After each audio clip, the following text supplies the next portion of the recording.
کیا آپ جانتے ہیں کہ انڈیا میں ہر منٹ میں کئی لوگ ہارٹ اٹیک کا شکار ہو رہے ہیں؟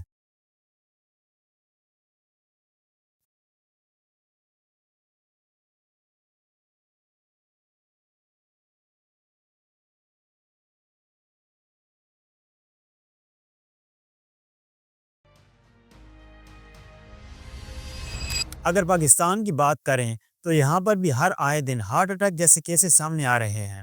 اب چونکہ زیادہ تر ہارٹ اٹیک نوجوانوں کو آ رہے ہیں تو کہیں اگلا نمبر آپ کا نہ ہو، اس بات سے گھبرانے کی ضرورت نہیں ہے، کیونکہ یہ ایک سائنٹیفک اور اویئرنیس ویڈیو ہے۔ اب سب سے بڑا سوال یہ ہے کہ انڈیا اور پاکستان میں جو نوجوان لوگ بھی ہارٹ اٹیک سے اپنی جان گنوا رہے ہیں، کیا وہ کرونا ویکسین کی وجہ سے ہے، کیا وہ جم کرنے کی وجہ سے ہے، یا باہر کا آئلی کھانا کھانے کی وجہ سے؟ یہ سب کچھ جانیں گے آج کی اس ویڈیو میں۔ دیکھیں، کچھ وقت پہلے سوشل میڈیا پر ایک ویڈیو کافی وائرل ہوئی تھی، جس میں لاہور کے ایک اسکول میں 36 سال کا ایک ٹیچر اسٹوڈنٹس کو لیکچر دے رہا تھا کہ اچانک سے اس کے سینے میں درد ہوا اور وہ زمین پر گر پڑا۔ پھر چند سیکنڈز کے اندر اندر وہ نوجوان، جسے کسی قسم کی کوئی بیماری نہیں تھی، اس دنیا سے چل بسا۔ کلاس روم میں لگے کیمرے میں سب کچھ ریکارڈ ہو گیا، اور جس نے بھی اس ٹیچر کی ویڈیو دیکھی وہ اپنے بارے میں سوچتا کہ اگر میرے ساتھ بھی ایسا ہوا تو کیا ہوگا۔ پھر اس کے بعد اسے فوراً قریبی اسپتال لے جایا گیا، مگر حقیقت میں جیسے ہی وہ زمین پر گرا تھا وہ اسی وقت مر گیا تھا۔ اب اس سے پہلے تو اسے نہ کوئی دل کی بیماری تھی اور نہ ہی وہ کسی قسم کا کوئی نشہ کرتا تھا کہ بندہ کہے کہ شاید کسی نشے کی وجہ سے اسے اتنی کم عمر میں ہارٹ اٹیک آیا ہے۔ اسی طرح انڈیا کے حیدرآباد کی بھی ایک ویڈیو وائرل ہوئی تھی جس نے سب کو خوفزدہ کر دیا تھا۔ اس ویڈیو میں دیکھا گیا کہ ایک نوجوان لڑکا اپنے ساتھی کے ساتھ بیڈمنٹن کھیل رہا ہے۔ یہ اچانک سے کھیلتے کھیلتے زمین پر گرا اور پھر دوبارہ کبھی نہیں اٹھا۔ بالی ووڈ انڈسٹری کی ایک مشہور ایکٹریس شفالی کو آپ جانتے ہی ہوں گے، جو کہ اب اس دنیا میں نہیں رہی۔ وہ صرف 42 ایئر کی تھی، اسے بھی اچانک سے ہارٹ اٹیک آیا اور آج وہ اس دنیا میں نہیں ہے۔ اب یہ جتنے بھی ایکٹر یا ایکٹریس ہوتی ہیں وہ خود کو فٹ رکھنے کے لیے نہ صرف اپنی ڈائٹ کا خیال رکھتے ہیں بلکہ روزانہ کی بنیاد پر جم بھی کرتے ہیں، اور شفالی بھی انہی میں سے ایک تھی جو نہ صرف اپنی ڈائٹ کا خیال رکھتی تھی بلکہ جم بھی جوائن کرتی تھی، مگر پھر بھی دل پر لگنے والے صرف ایک جھٹکے نے اس کا سب کچھ ہمیشہ کے لیے ختم کر دیا۔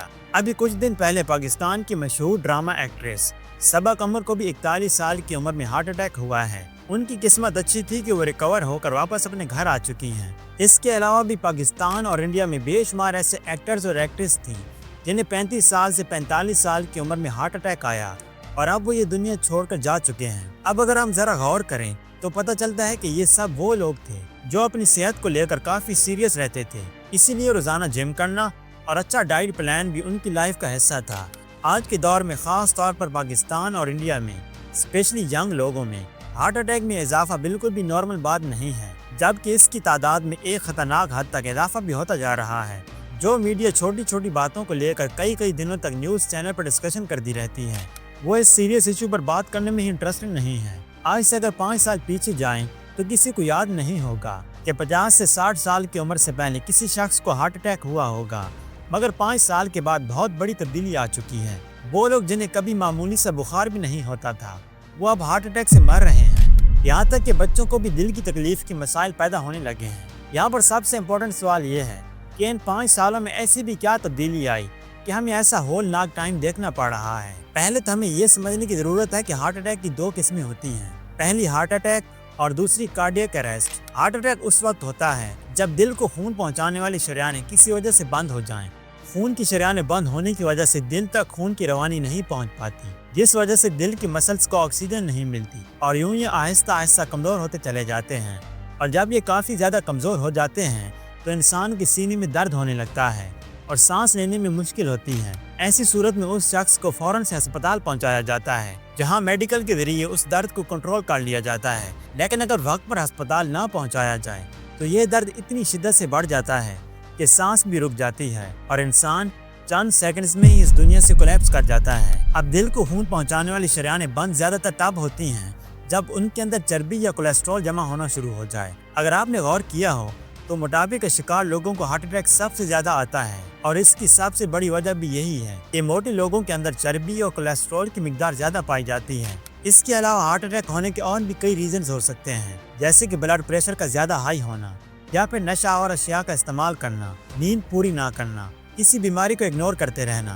ورزش نہ کرنا، اور زیادہ سٹریس لینا بھی ہارٹ اٹیک کی وجہ ہو سکتی ہے۔ اس وقت نوجوان نسل میں ہارٹ اٹیک ہونے کی جو سب سے بڑی وجہ سامنے آئی ہے وہ ہے باہر کا کھانا کھانا۔ آج کے دور میں اسپیشلی ہماری نوجوان نسل گھر کا کھانا چھوڑ کر باہر کا کھانا کھانے کی عادی ہو چکی ہے۔ بچے، نوجوان، یہاں تک کہ بوڑھے لوگ بھی باہر کا کھانا کافی شوق سے کھاتے ہیں، جبکہ گھر کا کھانا کھانے میں انہیں ذرا انٹرسٹ نہیں ہوتا۔ اگر آپ غور کریں تو صبح کے ناشتے سے لے کر رات کے کھانے تک، جیسے کہ پراٹھے، چنے، نہاری، حلوہ پوری، چکن کڑھائی، مٹر کڑھائی، سموسے اور اس جیسی بے شمار چٹ پٹی چیزیں آئل میں ڈوبی ہوتی ہیں۔ اور آپ یہ بات بھی جانتے ہوں گے کہ باہر کے کھانوں میں جو آئل استعمال ہوتا ہے وہ گھٹیا کوالٹی کا ہوتا ہے، اور اسی آئل کی وجہ سے پاکستان اور انڈیا کی عوام دنیا کے اندر ہارٹ اٹیک کے معاملے میں نمبر 1 بننے جا رہی ہے۔ باہر جس آئل سے بنی چیزوں کو آپ مزے لے کر کھاتے ہیں، اس آئل کو بار بار گرم کیا جاتا ہے۔ مثال کے طور پر پکوڑے، سموسے اور چپس جیسے فاسٹ فوڈ جیسی چیزوں کو بار بار ایک ہی آئل کے اندر بنایا جاتا ہے، اور جب اس آئل کو بار بار گرم کیا جاتا ہے تو یہ دل کو خون پہنچانے والی شریانوں کو بند کر دیتا ہے، جس کے بعد نوجوان، بوڑھے اور بچوں کو بھی کسی بھی وقت سینے میں درد پڑ سکتا ہے۔ اور کچھ ایسا ہی ہمیں دیکھنے کو بھی مل رہا ہے۔ باہر کے کھانوں میں استعمال ہونے والا آئل اچھے کولیسٹرول کو کم کرنے اور برے کولیسٹرول کو بڑھانے میں اہم کردار ادا کرتا ہے۔ لیکن مسئلہ یہ ہے کہ آج پاکستانی اور انڈین باہر کے کھانوں کی اس قدر عادی بن چکی ہے کہ ان کا ناقص آئل پر دھیان ہی نہیں رہتا۔ اب اگر بات کریں گھر کے کھانوں کی تو اس کی کوالٹی بھی کچھ خاص نہیں رہی۔ ہمارے گھر کا کھانا بھی آئل میں ڈوبا ہوا ہی ملتا ہے، اور یہی آگے چل کر ہارٹ اٹیک کی وجہ بھی بنتا ہے۔ مسلسل کئی سالوں سے اسی ناقص گھر اور باہر کے آئل کو لینے کی وجہ سے ہمارے دل کمزور ہو چکے ہیں، اور نوجوانوں کا ہارٹ اٹیک ہونے کے کیسز سامنے آ رہے ہیں۔ جن نوجوانوں کی کسی قسم کی کوئی بیماری نہیں ہوتی تھی، نیند بھی پوری کرتے ہیں، روزانہ ورزش بھی کرتے ہیں اور اپنی صحت کا خیال بھی رکھتے ہیں۔ اگر دیکھیں تو ہمارے آج کے دور کی جتنی بھی دولت مند نوجوان نسل ہے، جن کے پاس پیسے کی کوئی کمی نہیں ہے، وہ عیاشی کی زندگی گزارتے ہیں، اور اسی عیاشی میں وہ خود کو نشے کا بھی عادی بنا لیتے ہیں۔ اور نشہ ایک ایسی چیز ہے جو دماغ کے سانس لینے والے حصے کو بند کر دیتا ہے، اور باڈی کو آکسیجن نہ ملنے کی وجہ سے دل اچانک سے بند ہو جاتا ہے۔ اس کے علاوہ پاکستان اور انڈیا میں ہارٹ اٹیک کے بڑھنے کی ایک بڑی وجہ ہائی بلڈ پریشر بھی ہے۔ آپ جانتے ہی ہوں گے کہ ہمارے ملک میں اس وقت بے روزگاری اور مہنگائی حد سے زیادہ ہے، جس وجہ سے لوگوں میں سٹریس اور ٹینشن بھی کافی زیادہ پائی جاتی ہے، اور جب ٹینشن اور سٹریس انسان کے اندر آتا ہے تو بلڈ پریشر خود بخود بڑھنے لگتا ہے، اور پھر یہ ہائی بلڈ پریشر کب ہارٹ اٹیک میں بدل جاتا ہے پتہ ہی نہیں چلتا۔ ہارٹ اٹیک ہونے کی ایک بڑی وجہ کھانا کھانے کے بعد فوراً سو جانا بھی ہے۔ ہمارے ہاں اکثر لوگ رات کا کھانا کھا کر تھوڑی بہت ورزش کرنے کی بجائے فوراً سے لیٹ جاتے ہیں، جس وجہ سے کھانا چکنائی کے اندر کنورٹ ہو جاتا ہے، اور پھر یہ خون کی نالیوں کے اندر رکاوٹ پیدا کرتا ہے، اور یہی وجہ ہے کہ لوگوں کو زیادہ تر ہارٹ اٹیک رات کو سوتے وقت آتے ہیں۔ اب سوال یہ ہے کہ ہارٹ اٹیک سے خود کو بچایا کیسے جا سکتا ہے؟ خود کو دل کی بیماری سے محفوظ رکھنے کے لیے سب سے پہلے تو ہمیں گھٹیا کوالٹی کا آئل استعمال کرنا بند کرنا ہوگا، اور یہ تب بھی بند ہو سکتا ہے جب ہم باہر کی چیزیں کھانا بند کریں گے۔ کوشش کریں زیادہ سے زیادہ گھر کا کھانا کھانے کی عادت بنائیں، اور گھر کے کھانے میں بھی آئل کا استعمال کم سے کم کریں۔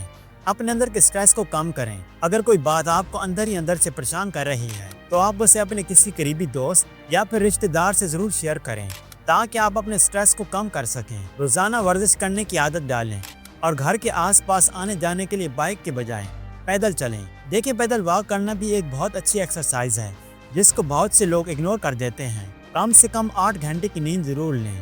اس کے علاوہ اپنے دل کو سکون دینے کی کوشش کریں، اور دل کو سکون دینے والی سب سے بہترین چیز نماز اور قرآن پڑھنا ہے، کیونکہ اس سے بہتر اور کوئی چیز نہیں ہے جو آپ کے دل کو سکون بخش سکے۔ اور اللہ پاک خود فرماتا ہے کہ دل کا سکون صرف اللہ کے ذکر میں ہے۔